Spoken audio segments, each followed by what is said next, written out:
es Jehová, Dios de la creación. Él es Jehová, Dios poderoso. Él es Dios fuerte, la roca eterna. Él es Jehová, tu Dios, tu sanador. Él es el gran yo soy, el Dios de Abraham. Jehová Shalom, el Dios de paz yo soy, el Dios de Israel, su Rey eterno. Él es Jehová, tu Dios, tu sanador. Canta aleluya, canta aleluya, canta aleluya, canta aleluya. Él es Jehová, Dios poderoso. Él es Jehová, tu Dios, tu sanador.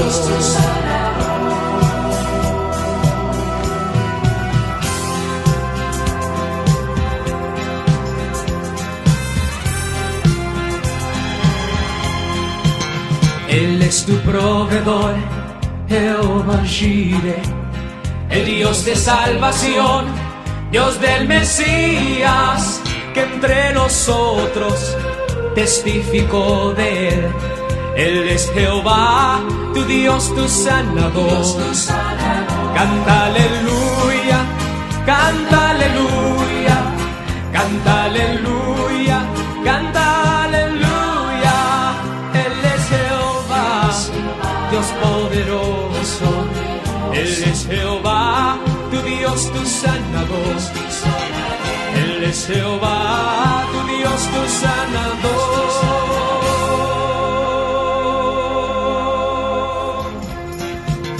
Él es tu proveedor, Jehová Jireh, el Dios de salvación, Dios del Mesías, que entre nosotros testificó de él. Él es Jehová, tu Dios, tu sanador. Canta aleluya, canta aleluya, canta aleluya, canta aleluya. Él es Jehová, Dios poderoso. Él es Jehová, tu Dios, tu sanador. Canta aleluya, canta aleluya, canta aleluya, canta aleluya. Él es Jehová, Dios poderoso. Él es Jehová, tu Dios, tu sanador. Él es Jehová, tu Dios, tu sanador.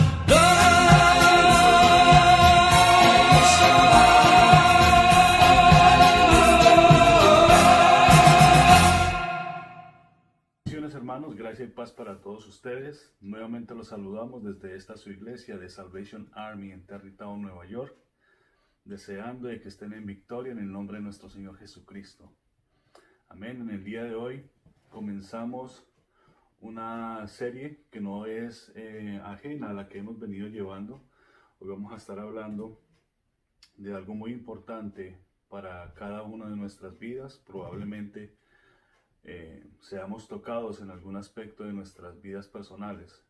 Sin embargo, entendemos que esto es lo que el Señor quiere para nosotros, así que lo vamos a recibir con toda mansedumbre y con todo amor, porque es de parte de Dios. Amén. También queremos decirles que estamos orando fervientemente por cada uno de ustedes, que esperamos que estén bien, esperamos que sigan orando. Pronto vamos a poder abrir la iglesia con las regulaciones que impone el Estado y pues por la dirección de nuestros comandantes. Amén.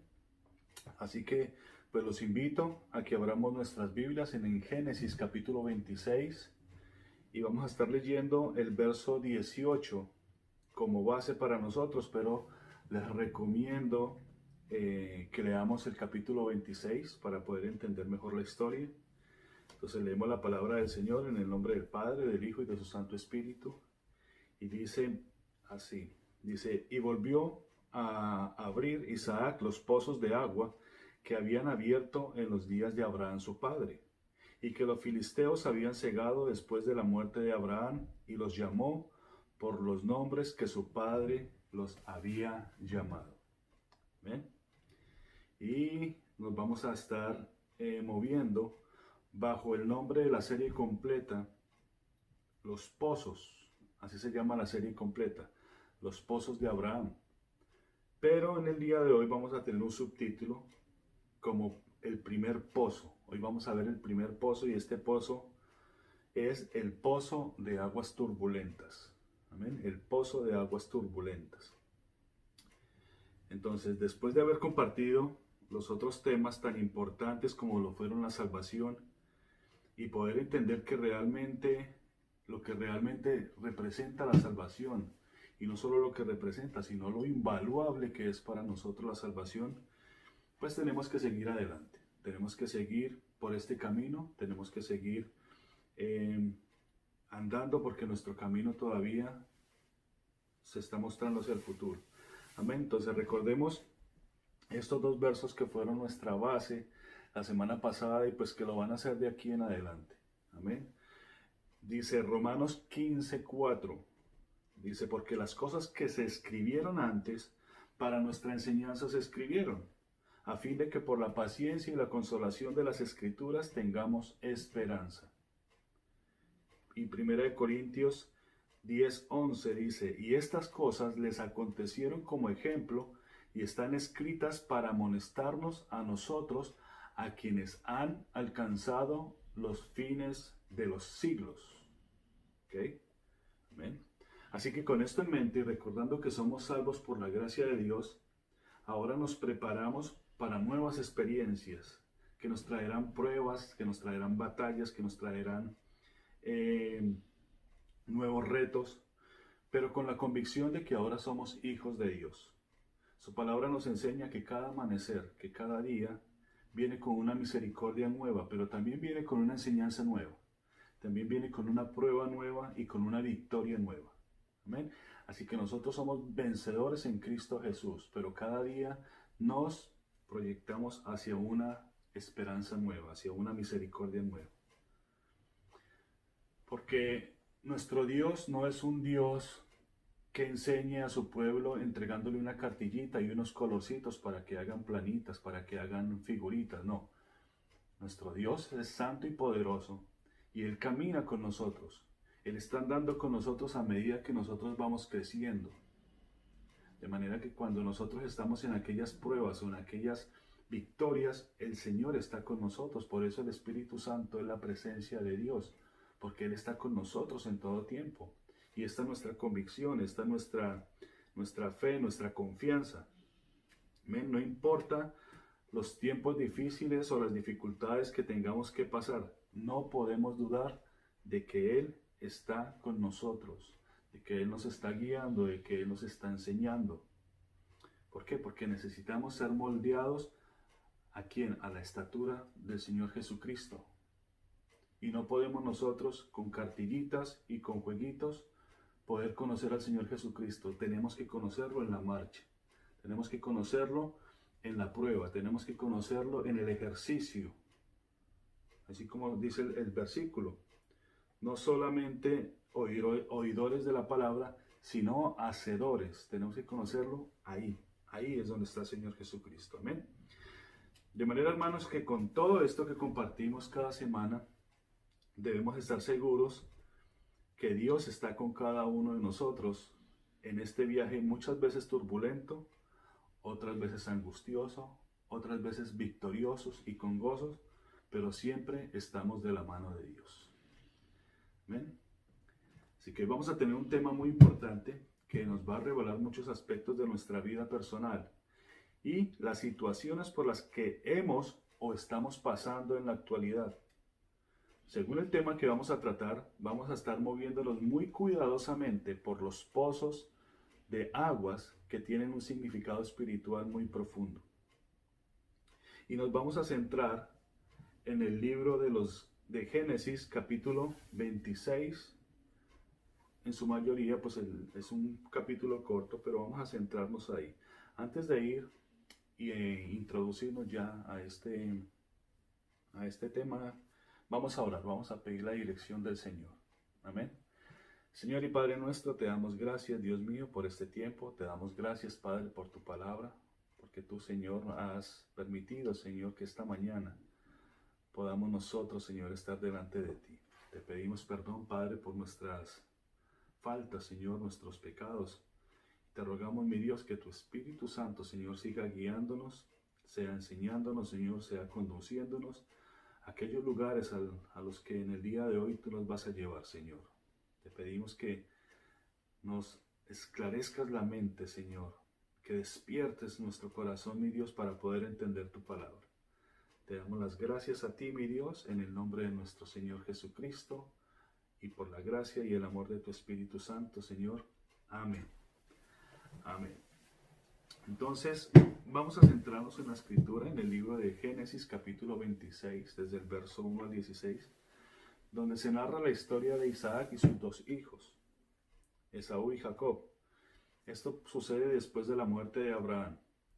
Resulta que hubo una hambruna muy fuerte en el tiempo de Isaac, que Isaac tuvo que movilizarse a otro lugar, como en alguna ocasión lo hubiera hecho su padre Abraham. Recuerden que Abraham también fue movido por una hambruna, y en ese tiempo Abraham fue y se ubicó en el Negev. En este momento, en este caso, Isaac se va a la región de Gerar, que justamente también queda en el Negev. Es una parte del Negev, pero hacia el lado de los filisteos. Y llega a un territorio donde está el rey Abimelech. Entonces, probablemente el pensamiento de Isaac era de continuar hacia Egipto, como lo había hecho su padre, pero en ese momento se aparece el Señor, Jehová Dios, y le dice que se esté en esa tierra, porque en esa tierra es donde él va a confirmar el pacto que hizo con Abraham, su padre. Entonces, Isaac, sus hijos, su familia y pues toda su gente habitan en la tierra de Gerar, donde comienza esta historia que es muy similar a la que vivió su padre Abraham. De hecho, están en la misma región. Y aquí hay algo muy interesante, porque el rey de Gerar, Abimelech, se enamora de las mujeres de los hebreos. Con Abraham fue Sara, y Abraham, cuando ve que el rey se agrada de Sara, dice que ella es su hermana. Y con Isaac fue Rebeca, y de igual manera Isaac dice que Rebeca es su hermana. Entonces vemos que hay una particularidad con este rey de Gerar, y quizás no es el mismo rey. De hecho, Abimelech es un nombre, es un título, así como se nombraba el César o como se nombraba el emperador.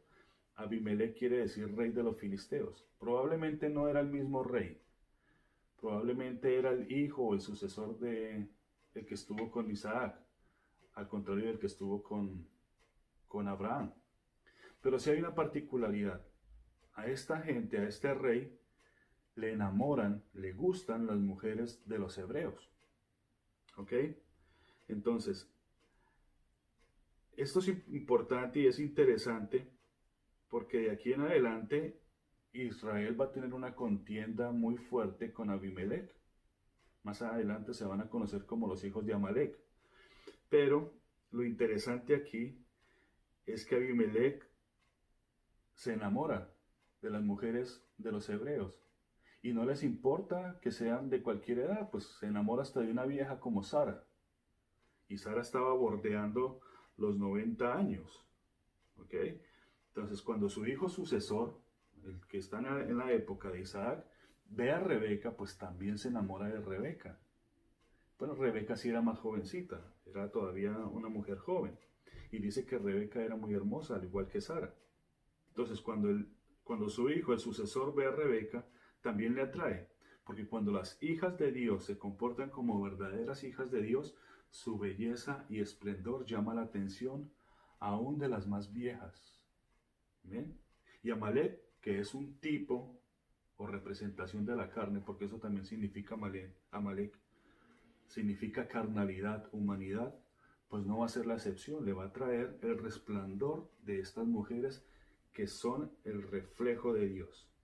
Dice Proverbios 31:30. Engañosa es la gracia y vana la belleza, pero la mujer que teme a Jehová, esa será alabada. Entonces, mire qué hermoso empezamos hoy en nuestro sermón o nuestra enseñanza, que aquellas mujeres que se preocupan por ser hijas de Dios, resplandecen más de aquellas que se preocupan por ser como el mundo.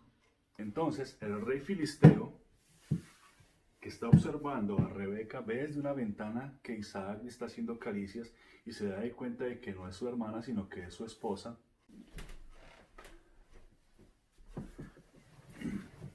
Entonces, 5, 4, 3. Entonces, el rey filisteo, que está observando a Rebeca, ve desde una ventana que Isaac le está haciendo caricias y se da cuenta de que no es su hermana, sino que es su esposa, que es su mujer. Entonces Abimelech, a lo mismo que hizo su padre o el rey que estaba anteriormente, aleja al pueblo de la pareja y comienza pues esta historia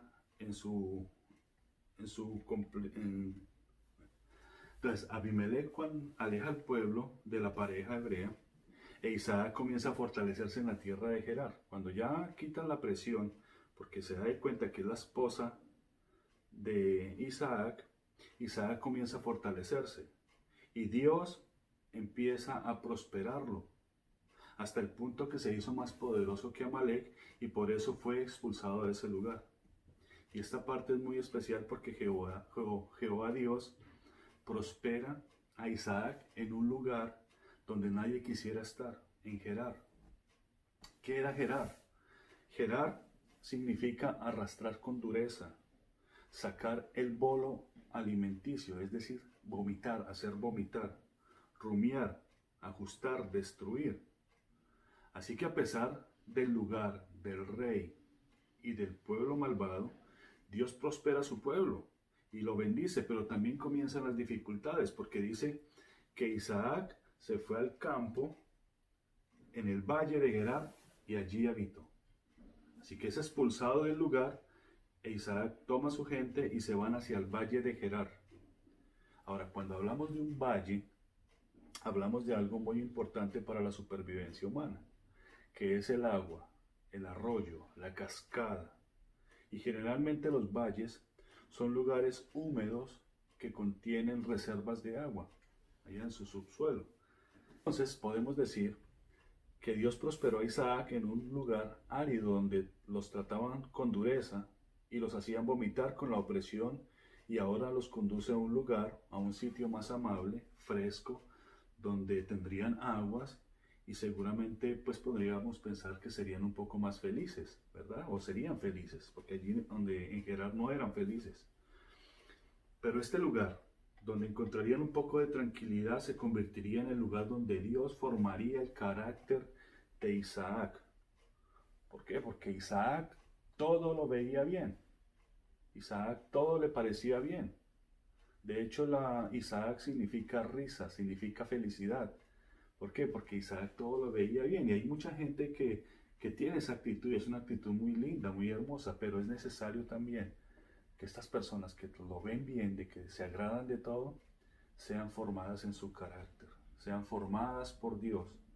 Personas que todo lo ven bien, aquí no se pudo, pues nos vamos a mover a este lugar, y eso es lindo porque es personas que no se estancan en un solo lugar. Pero también Dios quiere enseñarles otra parte que es importante para la formación del carácter del Hijo de Dios. Dice, cuando Isaac se establece en el valle, lo primero que hace es abrir los pozos que Abraham su padre había abierto y que los filisteos los habían tapado llenándolos de tierra, porque esa es la actitud de un filisteo, la envidia. La envidia. ¿Qué es la envidia? La envidia es no dejar hacer a otra persona lo que yo no sé o no puedo hacer. Esa es la envidia.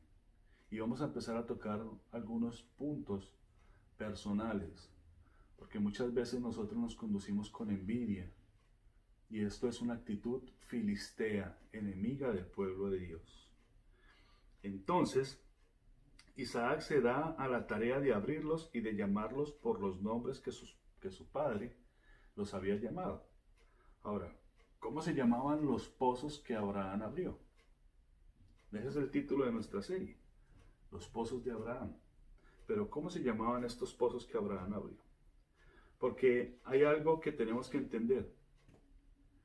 Si los pozos tuvieron que volver a abrirlos era porque en algún momento los habían tapado. Y aquí hay algo bien importante. El enemigo no quiere que destapemos esos pozos. Al enemigo le incomoda cuando vamos a descubrir algo que está oculto o que está tapado. Así que vamos a estar hoy moviéndonos por el primer pozo, pero va a ser algo que el enemigo no le va a gustar. El enemigo no quiere que se destape esto. Entonces podemos preguntarnos, ¿es posible que mi vida tenga tapadas las fuentes de agua? ¿Alguien tapó los pozos que contenían los manantiales de vida que me nutrían? Porque recuerden que estos pozos no son artificiales. Estos pozos están en un valle donde hay un afluente de agua interna y han sido tapados. Dice, y cuando los siervos de Isaac cavaron en el valle y hallaron allí un pozo de aguas vivas, los pastores de Gerar riñeron con los pastores de Isaac. Ahora, ¿por qué los pastores pelean? Los pozos estaban tapados, pero cuando va Isaac a destapar los pozos, dice que los pastores de Gerar pelean con los pastores de Isaac. Porque recuerden que Gerar representa la carnalidad, la humanidad, el humanismo, porque ese es Amalek, ese es su rey. Ellos representan eso. Y los pastores de la promesa de Isaac van a traer aguas vivas. Ellos representan el agua viva. Ellos representan el manantial, las fuentes. Entonces, por eso hay rencillas, así como lo vemos hoy en la actualidad con los pastores mundanos y con los pastores de Dios.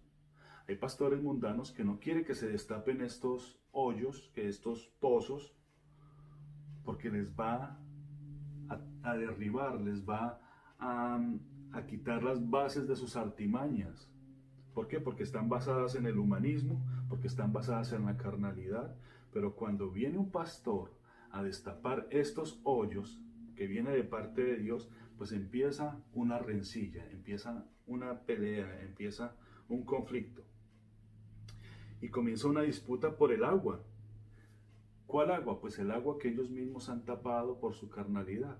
Entonces empiezan a discutir, bueno, a pelear con los otros pastores, porque en su momento estos pastores no proveyeron de agua, sino que al contrario, taparon las fuentes y no dejaron que las personas se nutrieran.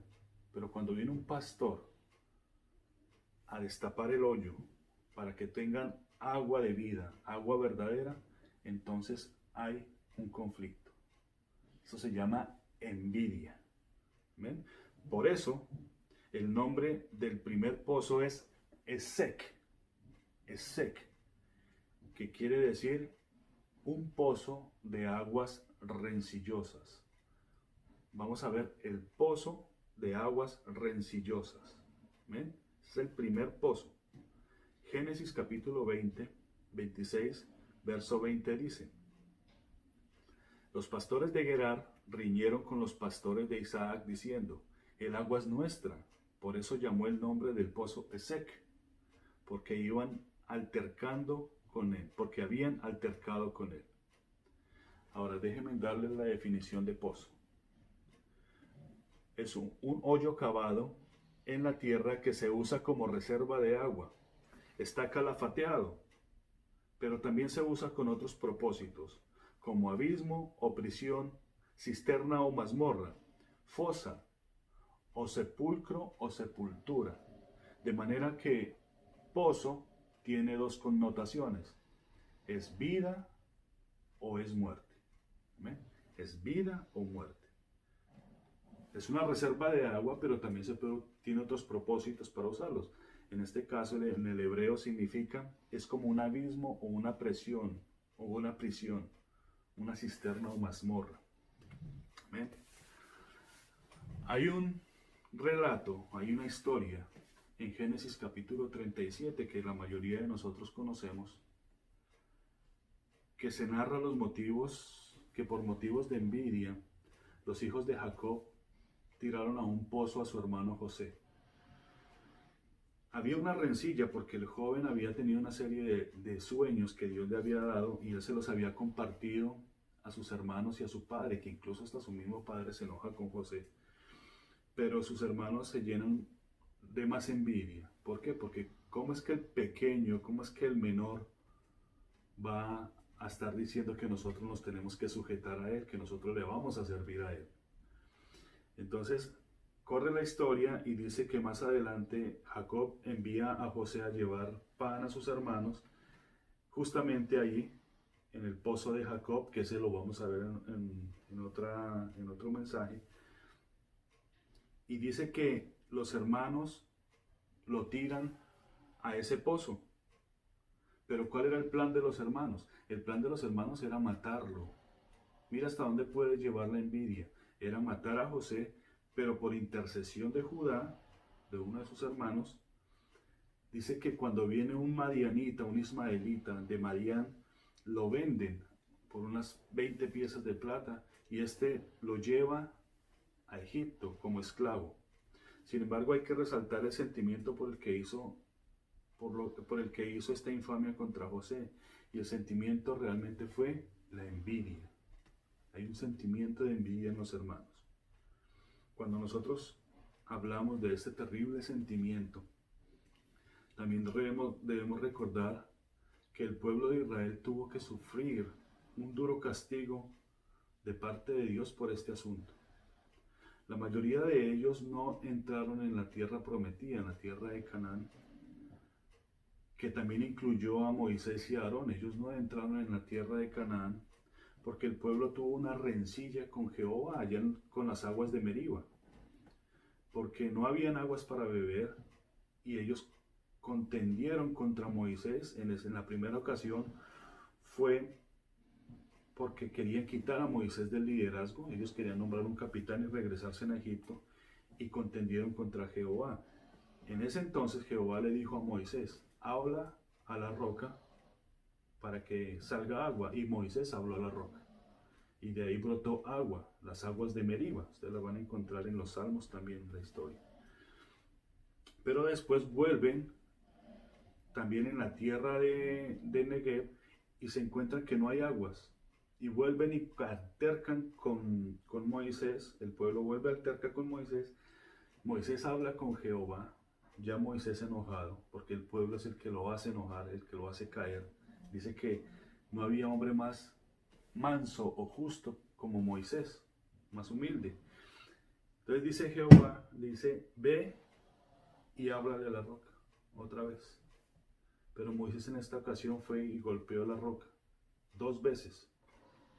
Y entonces, por golpear la roca, no santificó el nombre de Jehová. Y dice la escritura que la roca era Cristo. Entonces podemos ver también una similitud ahí. La ley golpeando a la gracia. Entonces, por ese asunto, a través de este sentimiento de la envidia, tampoco Moisés y Aarón, porque ellos mueren antes de entrar a la tierra prometida, y son afectadas por este terrible sentimiento, por la envidia. Entonces, por este sentimiento de la envidia se ve afectada la fe y la confianza en Dios. A José lo vendieron y a Moisés y Aarón no entraron en la tierra prometida porque no santificaron a Dios en medio de un pueblo rebelde y de duro corazón. Sí, hermanos, que tenemos que tener mucho cuidado cuando nosotros maquinamos o hacemos algunas cosas. Podemos no solamente perder nuestra santidad, perder nuestra comunión con Dios, sino que también podemos hacer caer a los demás. ¿Ven? Dice, también podemos ver la fidelidad de Dios porque los huesos de José sí pudieron volver, porque a pesar de la envidia y de los ataques de sus hermanos, Él sí confió en la promesa de Jehová, porque al final, cuando se revela a su padre y a sus hermanos, les dice que no se lamenten ni se aflijan, porque este es el plan de Dios y esto no es para muerte, sino para la preservación de la vida. Tan es así que en el mismo lugar, en el mismo hoyo donde habían tirado a José, 1600 años después Jesús destapó este pozo. Pues cansado del camino, se sentó en aquel pozo y vino una mujer samaritana a la que le dice, dame de beber. Pero esta mujer, lo primero que hace con Jesús es crear una rencilla. Empieza a hablarle con envidia.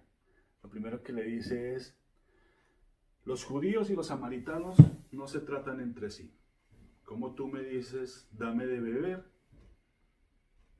¿Tú le pedirías a una mujer que no se trata, más siendo mujer, dame de beber? Y Jesús le dice, si tú supieras quién es el que te dice, dame de beber, él te daría agua viva. Y la mujer le dice a Jesús, ¿cómo la vas a sacar? ¿No ves que está tapada? El hoyo está muy profundo. Y además, aquí hay algo importante, porque ella apela y habla acerca de cosas religiosas. Ella le dice, este es el pozo que nos dejó nuestro padre Jacob. Y Jesús seguramente le estaría diciendo, ¿cómo entiendes tú que Jacob es tu padre? Y no comprendes lo que yo te estoy diciendo. Yo te estoy hablando de agua de vida, agua viva, pero tú me estás hablando de un agua física. Por eso Jesús más adelante le dice, si tú sigues bebiendo de esta agua, vas a volver a tener sed. ¿Ven? Entonces ella está hablando acerca de una religión de que ellos practicaban. A pesar de que ellos hablaban de que Jacob era su padre, ellos no entendían lo que era ser hijo de Jacob. ¿Okay? La religión pagana les había hecho creer que eran hijos de Jacob, de Israel, y los tenían en un lugar seco, tapado, lleno de rencillas, de envidias, y que los alejaba de la fe y de la confianza en el Dios verdadero. ¿Ven? Jesús le dice, si sigues tomando de esta agua, seguirás teniendo sed, pero si bebieren el agua que yo les doy, no tendrán sed jamás. Y además serán una fuente de agua que salte para vida eterna. Entonces ya la mujer le dice, Señor, dame de esa agua para que yo no tenga sed y no tenga que venir a sacarla. ¿Ven? Porque aquí hay algo tremendo y este es el mensaje para hoy. Según se ha enseñado, y cuando se lee esta historia, se saca la conclusión de que la mujer samaritana era una prostituta. Sin embargo, hoy vamos a descubrir que este pozo, y vamos a descubrirlo, vamos a destaparlo, y para empezar vamos a destaparlo diciendo que esta mujer no era una prostituta. Claro, la escritura nos dice a nosotros que la mujer había tenido 5 maridos, pero vamos a descubrir algo importante aquí. Según a la hora que ella iba a buscar el agua, era la hora sexta. Esto lo vamos a encontrar en Juan capítulo 4. Dice, era la hora sexta, y la hora sexta en el horario hebreo es la hora del mediodía, la hora de las 12 del día. Se empieza a contar desde las 6 de la mañana el día. Entonces a las 12 del día no había mucha gente sacando agua porque era la hora donde el sol más fuerte pegaba. Entonces generalmente se sacaba el agua bien en la mañana o bien pasada la tarde, pero a las 12 del día era un momento donde ese lugar iba a estar vacío. Entonces lo que pasaba aquí era que esta mujer tenía un problema de socialización, de actitud, no quería compartir con otras personas. Aparte de que había ya un sentimiento de envidia con los demás, con los de afuera, era una persona que estaba totalmente distanciada de los demás. Entonces, algunos dicen que es porque había tenido 5 maridos y el que no era su marido sino su amante. Entonces,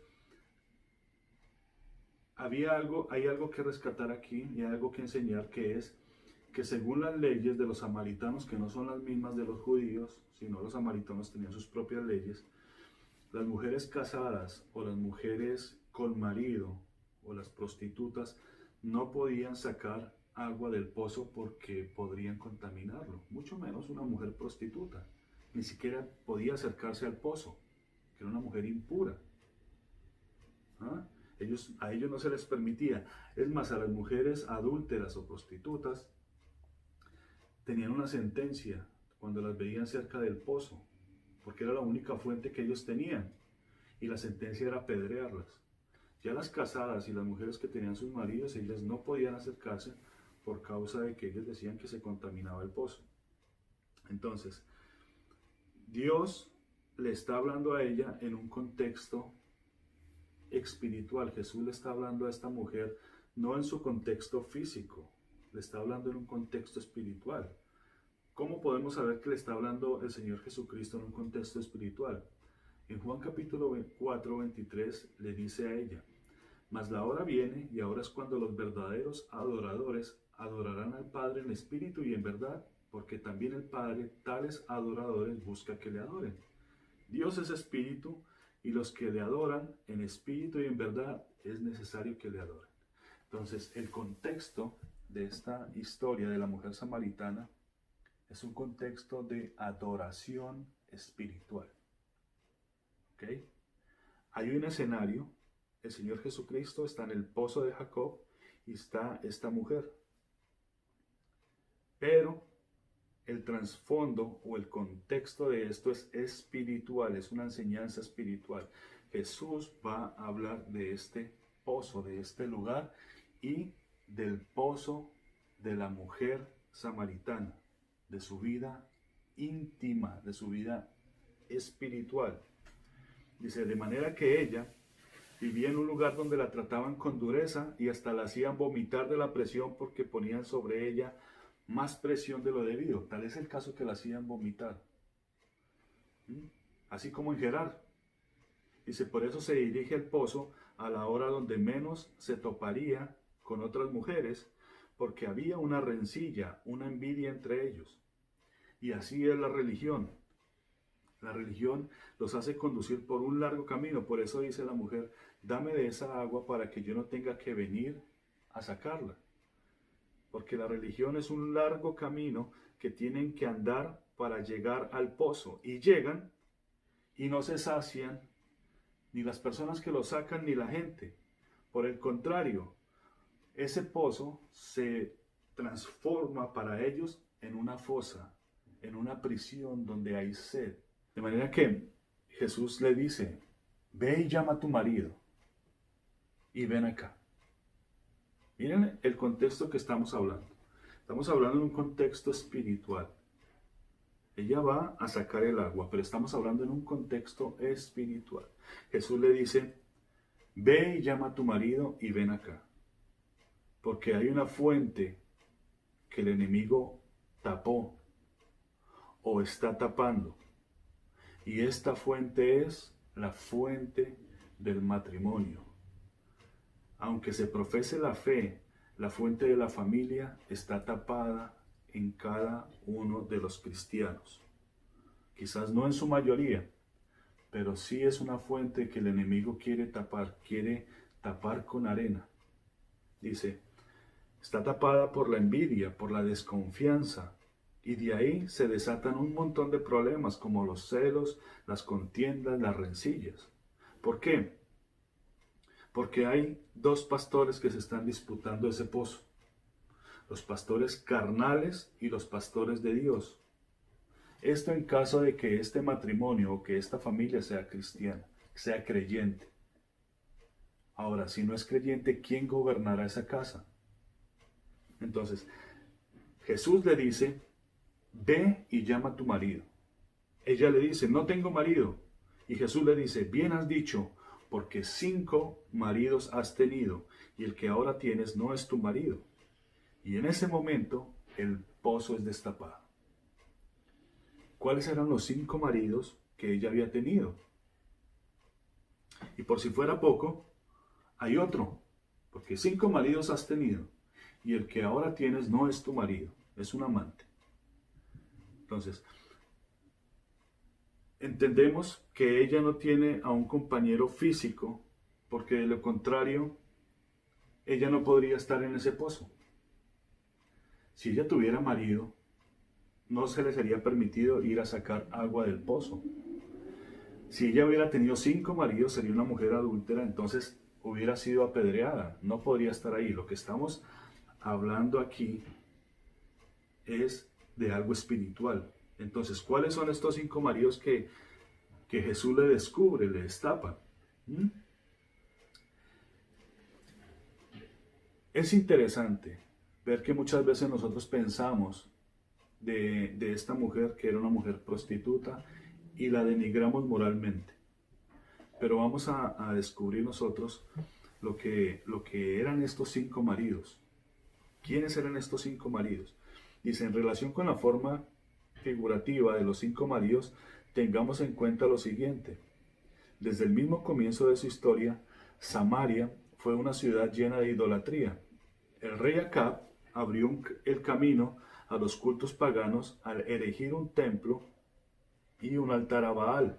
Cuando Israel fue llevado cautivo de su tierra a Asiria, el rey de esta nación trajo gente de 5 lugares de Babilonia, de Asiria, perdón. Entonces trajo gente de Babilonia, trajo gente de un lugar que se llamaba Cuta, trajo gente de Ava, trajo gente de un lugar llamado Hamat y trajo gente de un lugar llamado Sefarbaim. O sea, trajo, para ubicar a esta gente allá en Samaria, trajo personas de 5 diferentes lugares del imperio asirio en ese entonces.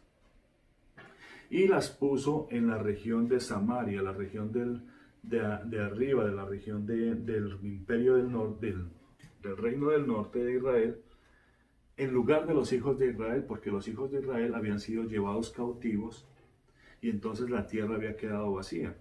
Entonces dice que trajo gente de allá de Asiria y los puso allá en Samaria, pero sucedía algo. Sucedía que estas personas cuando llegaron allí vinieron cargadas con toda la idolatría de esos pueblos. Entonces, cuando ellos salían a los campos, dice que salían a sembrar o salían a cultivar con sus ganados, a pastar con sus ganados, venían las bestias y mataban a los jóvenes, se los comían. Los de Samaria se dieron de cuenta de esto y dijeron, no, lo que pasa es que allá en Israel ellos tienen un Dios, entonces hay que mandar a un sacerdote para que ese sacerdote les enseñe a temer a ese Dios. Entonces envían a un sacerdote que era de Betel, dice la historia, y lo envían para que él les enseñe, para que les enseñara el respeto y de cómo tenían que conducirse en delante de Jehová Dios. Pero tenemos que darnos de cuenta de algo. Ellos no eran pueblo de Dios. El pueblo de Dios había sido llevado cautivo. Entonces, este sacerdote no tuvo éxito porque ellos empezaron a sí adorar a Dios, pero adorarlo de una forma sincretista. ¿Qué es el sincretismo? Es creer en Dios, pero adorándolo o haciendo similitud con los otros dioses o las otras doctrinas, en este caso las paganas. Esto es lo que se está viendo hoy en la religión, una religión sincretista. Se cree en Dios, pero también se cree en Buda, también se cree en Astarte, también se cree en las diferentes religiones mundanas. ¿Okay? Eso se llama sincretismo. Entonces, estas personas adoraban de esta manera, de manera que podemos observar que Samaria fue invadida por toda esta gente idólatra, que se mezcló con los israelitas que habían quedado ahí en la región. Entonces las siguientes generaciones, ya conocidas como los samaritanos, vinieron a hacer una mezcla de todas estas cosas. Por eso es que cuando Jesús le habla a la mujer y le dice que le debe beber, ella le dice que ese es el pozo del padre Jacob. Pero realmente ella no entendía esto. ¿Por qué? Porque todo era mezclado. Todo era una religión mezclada. Amén. También tengamos en cuenta que esta mujer era joven y no habría tenido edad suficiente para haber tenido 5 maridos, y uno a punto de serlo. Que Samaria era politeísta, politeísmo es adorar a muchos dioses, y por lo tanto era idólatra, y que el Señor Jesucristo aquí con ella, en varios otros registros, habló figurativamente. Dice, entonces cuando Jesús le dijo, ve, llama a tu marido, hablaría figurativamente utilizando el término marido para significar dioses. Esta es una traducción que es en el arameo. Dice que para hablar a las personas en ese entonces acerca del marido, como lo hizo Jesús con la mujer samaritana, esa misma palabra se puede traducir dioses. ¿Ok? Entonces, ¿qué le está diciendo Jesús? Ve y llama a tus dioses. La mujer le dice, yo no tengo Dios. Y Jesús le dice, bien has dicho, 5 dioses has tenido, y el que ahora tienes no es tu Dios. Espero que me estén captando, hermanos. En ese momento, habría cambiado de dioses, y ahora tenía uno que no era del todo Dios de ella. Así que ella no era una prostituta física. Esta mujer era una prostituta o una adúltera espiritual. Y podemos deducir que esta mujer era una mujer joven. Que era una mujer joven, quizás como lo era José. Una muchachita, una jovencita. ¿Ven? ¿Por qué? Porque los que salían a recoger el agua o eran las doncellas o eran las mujeres que habían quedado viudas. Y esta no tenía marido. Y le dijo, tú eres profeta. Ella entendió lo que Jesús le estaba hablando, porque ella era un ser espiritual, ella era una persona espiritual, pero religiosa. Ella creía, pero la religión la tenía aprisionada, la tenía apretada, estaba al punto de vomitar. ¿Amén? Y ese hoyo servía como ilustración, como figura de que estaba presa en esa religión. La mujer samaritana le respondió al Señor Jesucristo, ahí en el verso 17, no tengo esposo. Ella le responde de la misma forma figurativa, no tengo Dios. O más bien, no sé quién es mi Dios. Ella estaba confusa. No tenía un entendimiento pleno del verdadero Dios, ya que los samaritanos habían mezclado todos estos conceptos en cuanto a amar, servir y adorar al único Dios verdadero. Lo único que ella podía decir es, este es el pozo que nos dejó el padre Jacob, y todavía podemos sacar agua, aunque está muy profundo. Claro, está tan profundo que ahora funciona como una prisión, una cisterna. ¿Recuerdan dónde metió el rey Sedequías, dónde mandó meter al rey Sedequías a Jeremías? En una cisterna, en un pozo, porque no comprendía las palabras que le estaba diciendo el profeta. El rey no comprendió, ni los príncipes comprendieron lo que el profeta les estaba diciendo. Ya no tienen que orar, ya tienen que ustedes poner su mente en que van a ser cautivos. Y a ellos no les gustó esa palabra. Ellos lo que querían escuchar era que eran los campeones, que ellos iban a poder vencer a los babilonios. Y resulta que metieron a Jeremías en el pozo, en la cisterna, dice la palabra de Dios, ahí en Jeremías. Ahora, descubramos quiénes son estos dioses, quiénes son estos maridos que habían tenido a la samaritana y que la tenían seca, la tenían allí, presionada, a punto de hacerla vomitar y metida en una prisión. Dice que cada nación o cada pueblo, estos 5 pueblos que trajeron los asirios para que se estuvieran y llenaran la tierra que habían tenido los israelitas, venían de 5 lugares. Entonces, el primer marido, el primero, vino de Babilonia. Y estos hicieron a Sucot Benot. Sucot Benot se llamaba el primer marido, o el primer dios, que significa enramadas de las hijas, burdeles, tiendas idólatras para prostitutos impuros. Son lugares o altares donde se entregaban a ese dios, lugar de prostitución. Un burdel donde las hijas viven, burdel, la perversidad, la inmoralidad. Sucot Benot significa el dios de las cabañas o tiendas donde habitan, los hijos de los lamentos, los hijos de las quejas, los hijos de la amargura, los hijos de las rencillas, los malos recuerdos y las tristezas. Así que este es un lugar, Sucot Benot es un lugar donde se reúnen a lamentarse, donde se reúnen a quejarse en amarguras, donde se reúnen a formar rencillas, donde hay malos recuerdos, donde hay tristezas. Pero dice que es un Sucot es una tienda. Entonces, hay dos aspectos.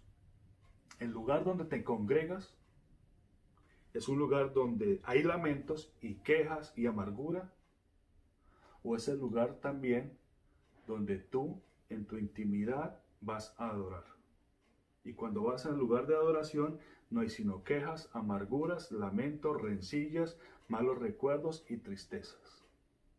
Este es el primer marido. También el carácter de este marido, de este Dios, es que te convierte en una persona intolerable, inflexible, intransigente y que no perdona. Este es el primero, que tiene que ver con la adoración. Muchas veces vemos hermanos que llegan a la iglesia y empieza lo que se dice en el argot cristiano, con la quejabanza, porque todo es un lamento, todo es un llanto, todo es un dolor, y están siendo objeto de este Dios. Segundo Dios, los de Cuta hicieron a Nergal, se llama este Dios, este marido. Esta es una ciudad babilónica, a unos 24 kilómetros al noreste de la capital de Babilonia. Y en ella se hallaba el templo de Meslam, centro de adoración al dios Nergal. Su significado es enrollar en pedazos, lugar de calumnias y murmuraciones. Representa el ocultismo, la brujería, la traición, la conspiración, el comentario a espaldas. Este es el Dios que te entrega en chismes, que te enreda en chismes, en críticas negativas y en comentarios destructivos. Nergal o Nirgal significa Dios sumerio babilonio, Señor de los muertos y gobernador del mundo demoníaco más bajo, siniestro y tenebroso.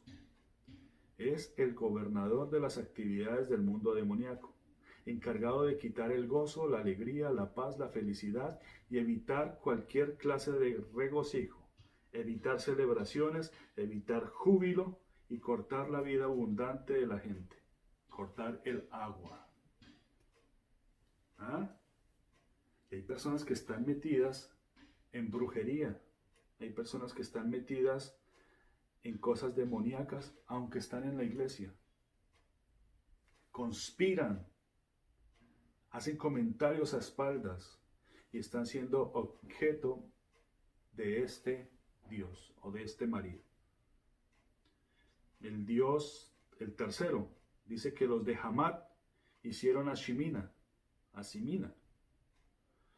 Es el Dios que es un macho cabrío. Este es el tercero. Ahora recuerden que esto es espiritual. ¿Ok? Dice, es el Dios macho cabrío de Siria. Y significa demonio que derriba, destruye y hace el mal. Y luego se ríe a carcajadas. Demonio que se ríe burlescamente y celebra con fiesta cuando ejecuta la maldad. Y para mí este es uno de los más perversos. Porque este se ríe burlescamente y celebra con fiesta cuando ejecuta la maldad. ¿Sabe que este mismo es el patrón de los carnavales? Por eso se llama carnaval.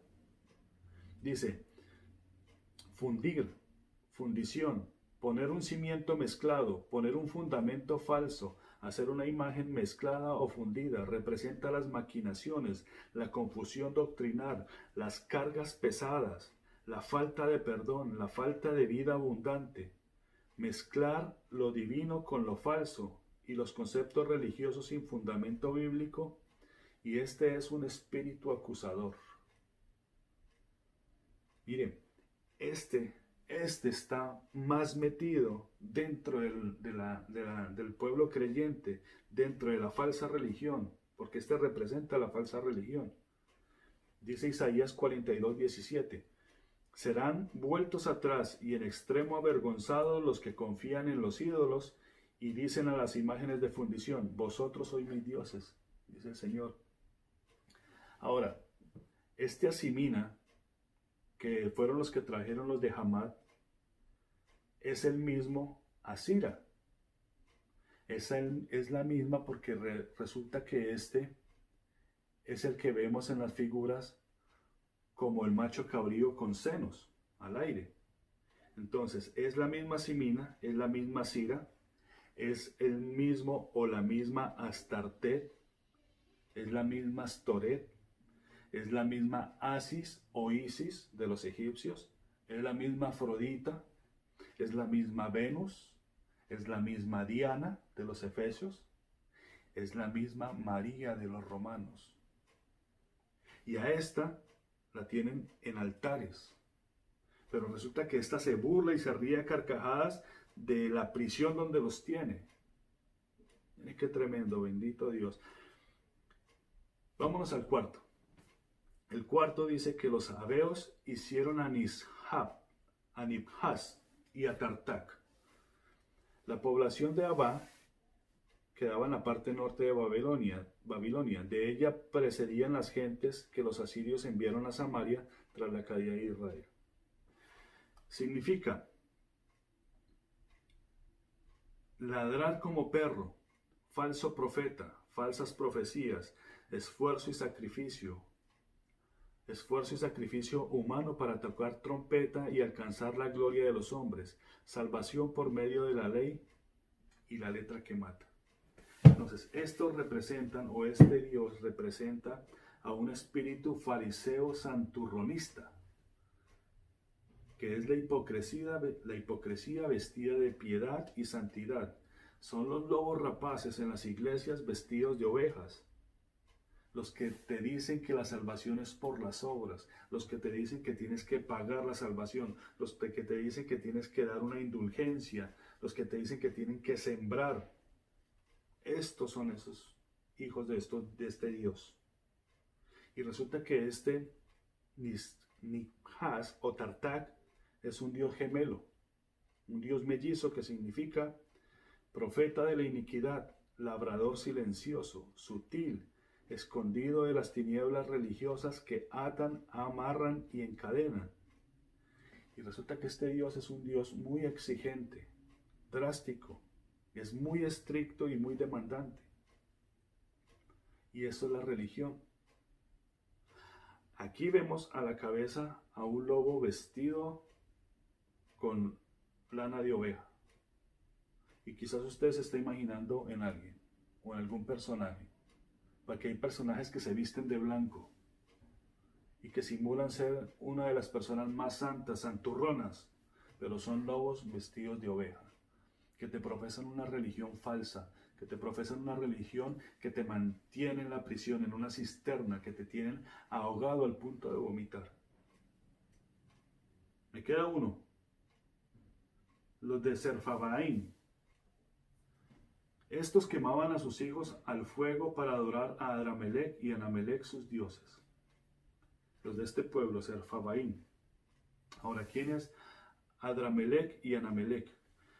Estas son derivaciones de un dios que después se va a mutar ahí en la región de Israel, de Canaán, que se conocía como el dios Moloch. Y este dios Moloch es el que era una figura de hierro y que metían leña y carbón y lo prendían hasta el punto que esa figura o esa imagen quedaba roja. Después venían y traían sus hijos recién nacidos y lo ponían en los brazos del dios y cuando los hijos los colocaban en los brazos o en los hoyos que estaban ahí, que eran una especie como de nichos, sonaban las trompetas, fran, fran, fran. ¿Para qué? Para que nos escucharan los chillidos del bebé que era consumido por las llamas, por el fuego. De esa manera se adoraba a este Dios. Hago este paréntesis y esta similitud porque hoy en día se sigue adorando a este Dios. Y uno de los ejemplos que tenemos es en Navidad, lo que los cristianos celebran en Navidad, que es que hay un personaje rojo y van y le ponen a sus hijos en las piernas para que él les dé regalos o les diga cosas, o les den buenos deseos. Lo que están haciendo es un ofrecimiento espiritual. El enemigo lo sabe, la religión lo sabe, pero las personas están atadas a esto. Este se encarga de quitar la visión de la adoración del Dios verdadero y de cegar los ojos del entendimiento y la iluminación del espíritu para evitar el fluir de la revelación continua del Dios verdadero y de su palabra en la mente de la gente. Este se encarga de tapar el pozo mental para que la gente no comprenda, no entienda. Es mejor tenerlos en un centro comercial comprando regalos y comprando bolitas que estar pensando en las cosas de Dios, en la provisión de Dios, en la prosperidad que Dios tiene para su pueblo. Estos son los 5 maridos que esta mujer había tenido. Y esta mujer representa a los que van a venir a tener un encuentro con el Señor Jesucristo, a ser parte de su pueblo, porque a estos se les tiene que destapar el pozo Esek. Y no solo a estos, sino también a todos aquellos hermanos que han vivido toda esta vida o han vivido todo este tiempo de esta manera, sintiéndose de esta manera, sintiendo que su vida no fluye, sintiendo que su vida se ha quedado estancada, porque en algún momento su familia se estancó, porque en algún momento su vida espiritual se estancó. Hay que echarle ojo a esto. Hay que echarle ojo a esto y permitir que se destapen estos pozos. Amén. Dice, ahora podemos entender por qué la mujer contendió contra Jesús y por qué los pastores de Abimelech pelearon con los de Isaac y por qué los hermanos de José lo arrojaron en ese lugar. Porque estaban recibiendo ataque de 5 espíritus terribles. Por eso, es por lo que Jesús, cuando se reúne con todos sus hermanos, le da a Benjamín, que es el más pequeño, le da 5 veces más de provisión y le da 5 vestiduras nuevas. ¿Por qué? Porque la vestidura representa protección, cobertura. Porque José está viendo, los pequeños están siendo objeto. Ya los grandes, viene una restauración especial para los grandes a medida que caminemos con el Señor. Pero los pequeños necesitan una cobertura especial. Por eso le da 5 vestiduras. Y el Señor Jesucristo, cuando levanta al apóstol Pablo, que de hecho el apóstol Pablo significa pequeño, el último, le da una penta, lo que hablamos hace un par de semanas, le da una penta, le revela la penta para quién, para los pequeños, para los niños, para los nuevos. Le da 5 poderes más, 5 dones más. Efesios capítulo 4, verso 11 al 16. Dice, y él mismo constituyó a unos apóstoles, profetas, evangelistas, pastores y maestros, al fin de perfeccionar a los santos para la obra del ministerio, para la edificación del cuerpo de Cristo, hasta que todos lleguemos a la unidad de la fe y del conocimiento del Hijo de Dios, a un varón perfecto a la medida de la estatura de la plenitud de Cristo. Hasta que conozcamos al Dios verdadero. Para eso, Dios le dio dones. Amén. Dios nos dio dones, 5 dones, 5 más se les dio a los pequeñitos. Entonces, cuando esto se descubra, es necesario una cobertura, porque el viejo amante no se quedará tranquilo. Y aquí el Señor pone 5, y estas 5 van a pelear contra estos demonios. Amén. Entonces, estos pequeños que levantó el Señor son los que están haciendo frente, estas 5 coberturas, son las que hacen frente a estos 5 maridos o 5 demonios. ¿Por qué? Porque muchas veces nosotros hemos despreciado a nuestro pastor, hemos despreciado al evangelista, hemos despreciado al ministro, hemos despreciado al que tiene el apostolado, hemos despreciado al maestro. Preferimos una religión y resulta que estas 5 coberturas son las que a nosotros nos cuidan, nos traen a la verdad, nos traen agua, nos traen el agua de vida. Amén. Hermanos, oremos por nuestros pastores.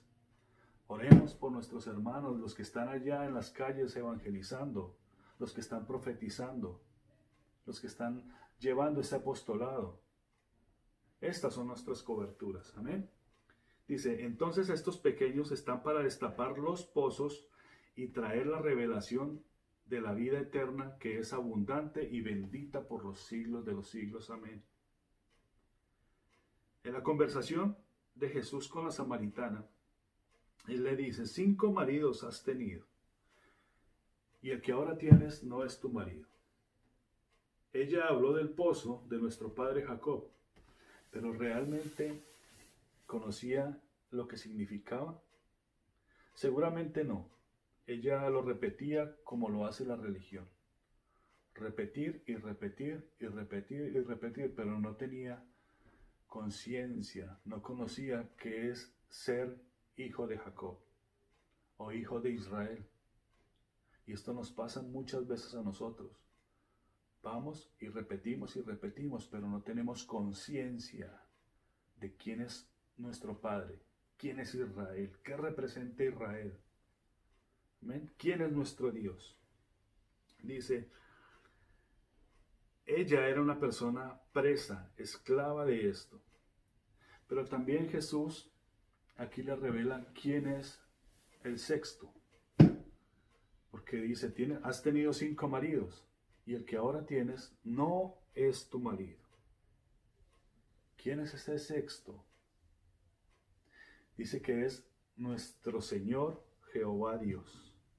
Por eso Jesús les dijo, porque 5 maridos has tenido y el que ahora tienes no es tu marido, porque Dios, el Señor, no comparte su gloria con nadie. Amén.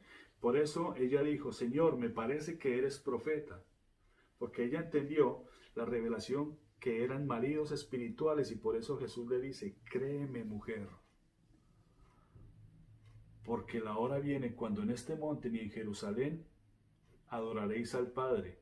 Vosotros adoráis lo que no sabéis, nosotros adoramos lo que sabemos, porque la salvación viene de los judíos. Mas la hora viene, y ahora es cuando los verdaderos adoradores adorarán al Padre en espíritu y en verdad, porque también el Padre tales adoradores busca que le adoren, en espíritu y en verdad es necesario que le adoren. Entonces, note que la conversación de Jesús con la samaritana no era de maridos humanos, sino de adoración. Porque ella y los otros samaritanos no sabían adorar a Dios. ¿Por qué no sabían adorar a Dios? Porque no lo conocían. Porque no lo podían discernir. Porque lo unían con los ídolos de Samaria. Ellos pensaban que cuando estaban adorando a una imagen, a una virgen, a esto estaban adorando a Dios. Y esto lo que hacía era alejarlos y ponerlos presos en una cisterna. Nosotros adoramos lo que sabemos, por eso era necesario que ella se allegara a Jesucristo para recibir al Espíritu Santo. Jesús le dice, nosotros adoramos lo que conocemos, lo que sabemos. Sabemos quién es el Dios verdadero. Por eso nosotros hablamos del Espíritu Santo. Nosotros predicamos a Jesucristo para que después venga el Espíritu Santo y los conduzca al Padre. y les enseñe todas las cosas. Igual que nosotros éramos en algún tiempo, éramos tan parecidos a esta mujer. Y quizás muchos de ustedes en este momento, o lo fueron hace algún tiempo, hacían y practicaban lo mismo que esta mujer había practicado. Pero era necesario que nosotros tuviéramos ese encuentro con Jesús. Es necesario que nosotros tengamos ese encuentro con Dios para que se destapen los pozos que contienen manantiales de vida eterna, agua viva. Dice, igual que nosotros teníamos que aceptar al Señor Jesús como nuestro Señor y Salvador para recibir el Espíritu Santo y nos guiar a toda verdad, como lo dice Juan 4, en donde la samaritana era una mujer adúltera espiritual como lo éramos nosotros antes de conocer a Jesucristo, y teníamos que arrepentirnos de nuestros pecados y volvernos ahora a nuestro Dios. Tenemos a un solo marido espiritual, a nuestro Señor y Salvador de nuestra alma, nuestro Señor Jesucristo. Isaías 54:3-7 dice, porque tu marido es tu hacedor, Jehová de los ejércitos es su nombre, y tu Redentor, el Santo de Israel, Dios de toda la tierra será llamado. Así que este sexto es aquel que ella no conoce. Como decía Job, de oídas lo había oído, pero ahora como el Señor ha destapado ese hoyo, ha sacado la tierra, empezó a brotar el agua y empezaste a entender de que realmente el amante de nuestras almas es nuestro Dios y Santo Señor Jesucristo. Amén. Porque antes no lo conocíamos. Pero si no tenemos un encuentro con Él, ¿cómo lo vamos a conocer? El pozo de las rencillas está secando a muchas familias, a muchos matrimonios. La envidia entre hermanos hace la división en la familia. Esto es lo que hace el diablo, robar, matar, destruir. Y no solo es un pensamiento de él, él envía a sus secuaces. En esta ocasión hay 5. Nuestras familias están siendo atacadas por 5, pero también Dios nos ha dado 5 para poder hacerle frente. ¿Cómo está tu familia? Los hermanos de José fueron el blanco de estos 5 demonios. Estamos hablando de los hijos de Jacob. Y estos fueron fueron el blanco de estos hermanos de José, al punto que lo querían matar. Tenemos familias donde se quieren acabar a mordiscos. El pueblo de Israel, que fue sacado de Egipto, fue atacado por 5 y no entró a la tierra prometida. No porque Dios no hubiera cumplido con su propósito. ¿Quiénes entraron a la tierra prometida? Los pequeños. Los pequeños fueron los que entraron. De la mano de Josué y de la mano de Caleb. Caleb de Judá, Josué de Efraín. La ley y la gracia de entraron a la tierra prometida. Estos se hicieron estragos en Israel. A la mujer samaritana la tenían seca, presa y atada. Triste. La tenía alejada de la comunidad, la tenía alejada de los hermanos. La pregunta es, ¿cómo estás tú? ¿Cómo está tu familia? ¿Cómo está tu fuente de agua de vida? ¿Alguien la llenó con arena? ¿Alguien llenó con la arena este pozo precioso? Porque generalmente le echamos la culpa al de al lado, pero no sabemos que esto es espiritual. ¿Cómo está tu matrimonio? ¿Tu relación familiar está estancada, no fluye? ¿Hay sequía? Hoy, el amante de nuestras almas ha enviado a su Espíritu Santo para destapar este pozo. Y va a haber contención, va a haber pelea, porque el enemigo no se va a quedar tranquilo, va a reclamar. Pero para eso están los siervos de la promesa. Para eso están los pastores de Dios, para orar, para interceder, para hacer contención fervientemente por la fe, para protegerlos. Por eso tienen que unirse en oración con nosotros, para guardar sus casas, para guardar sus vidas. Ustedes son una fuente de vida eterna, ustedes son una fuente de agua, ustedes son un pozo que pueden alimentar a miles de personas. Pero tienen que ser destapados. El Espíritu Santo va a levantar un vallado, va a levantar un fuego alrededor de ustedes. 7 veces más lo va a levantar. Si ustedes creen. Y este fuego no los va a consumir a ustedes. Este fuego va a consumir a todos los que se quieran acercar. ¿Recuerdan a Daniel? ¿Recuerdan a sus 3 amigos? A Sadrach, Mesach y Abednego. El fuego no los consumirá porque ustedes tienen que vivir en el fuego del Espíritu Santo. Tiene que fluir el fuego del Espíritu Santo. Y todo aquel que se acerque con malas intenciones tendrá que ser consumido. ¿Tú crees esto? ¿Tú lo crees? Porque aunque estés pasando por esto o por esta situación o estés pasando por algo en tu vida en este momento, no debes de entristecerte. Ni te debe pesar el estar pasando por esto. No te entristezcas. No te lamentes por lo que estás sufriendo hoy. Esto fue lo que le dijo José a sus hermanos cuando él se descubrió.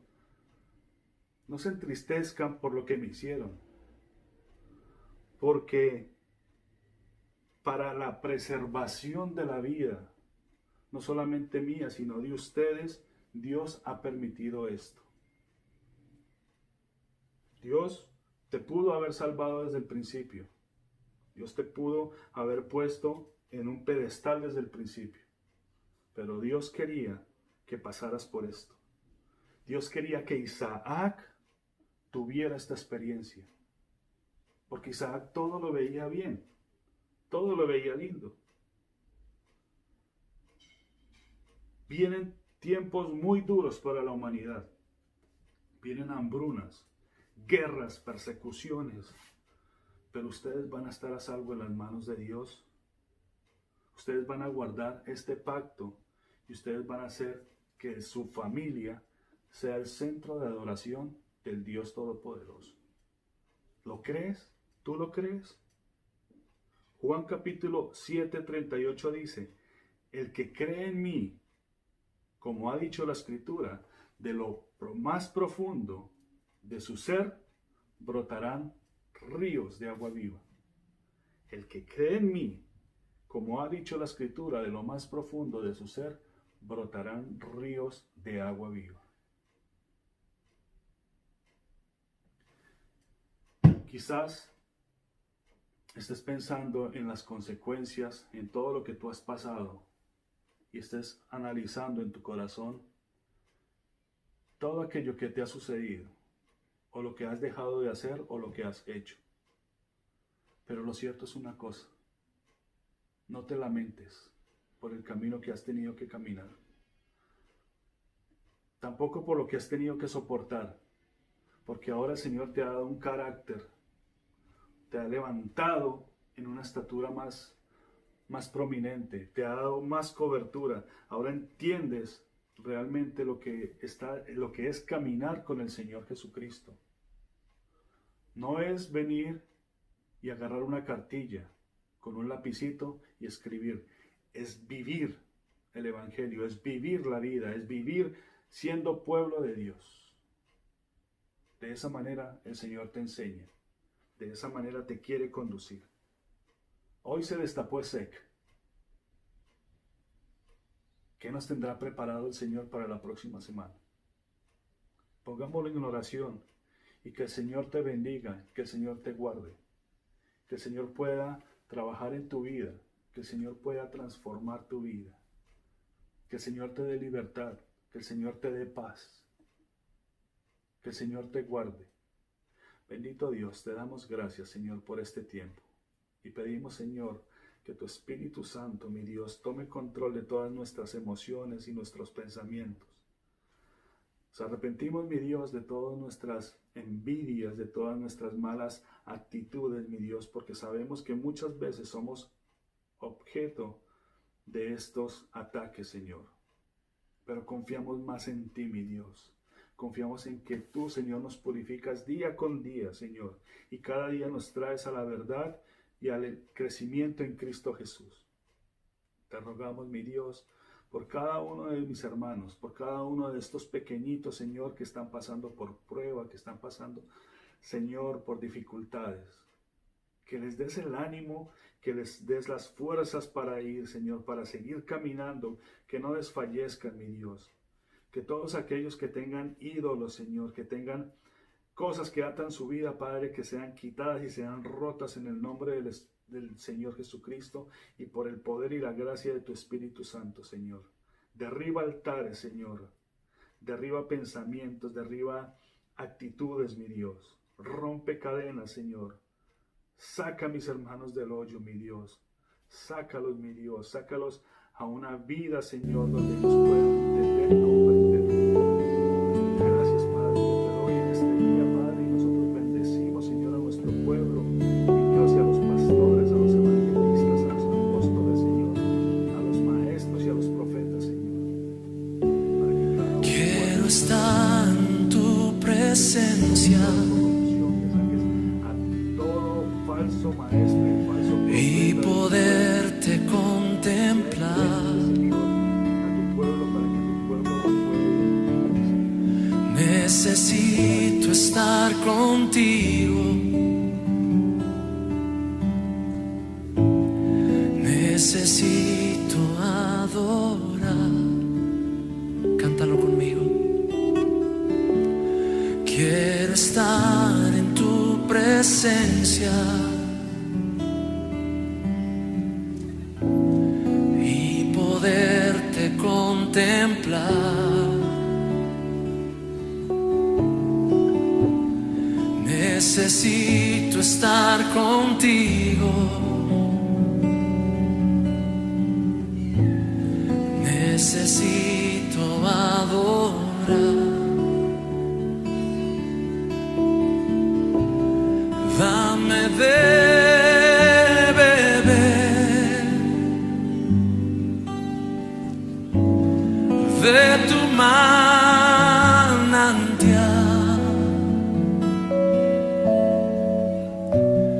Dame de beber.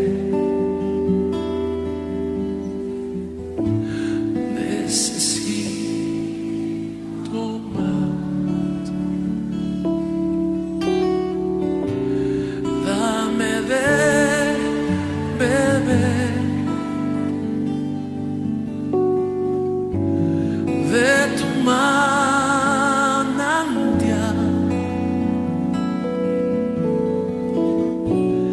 Dame de beber.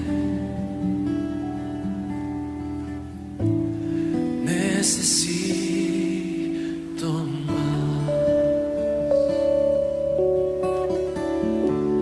Quiero estar en tu presencia y poderte contemplar. Necesito estar contigo. Necesito adorar. Dame de beber, Señor. Dame de beber de tu manantial.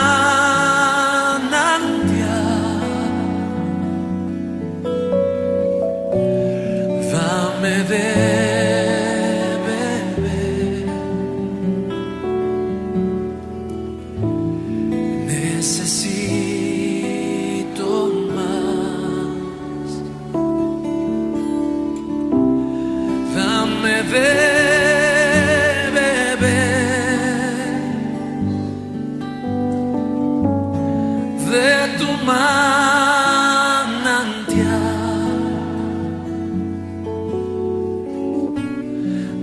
dame de beber.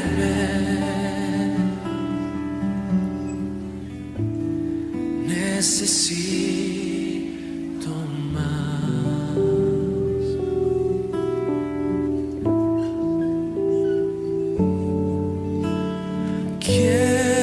Quiero más.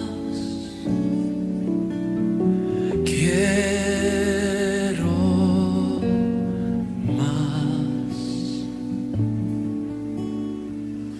más de tu espíritu, más de tu presencia.